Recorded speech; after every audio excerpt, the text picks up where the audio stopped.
and they want the world to know that they are in love and they are not tired of each other and they will never tire of each other. Amen? Right? Okay. Dante. Said, Dante, do you take Sarita to be your wedded wife, to live together in marriage? Do you promise to love her, comfort her, honor and keep her for better or worse, for richer or poor, in sickness and in health, and forsaking all others?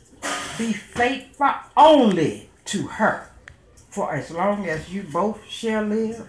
See, I do if you do. I do. Okay. He said he do. Okay. Sarita, do you take Dante to be your wedded husband, to live together in marriage?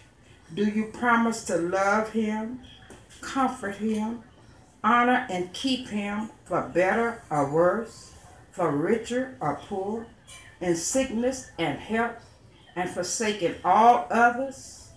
Be faithful only to him, so long as you both shall live?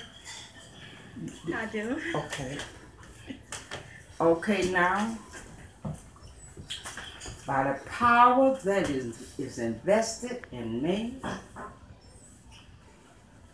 by my Lord and Savior Jesus Christ, I pronounce you all husband and wife. You may kiss your bride. Praise God. Praise, don't make me cry, y'all. Oh, yeah, I'm crying. Oh, get some clean up. George, mention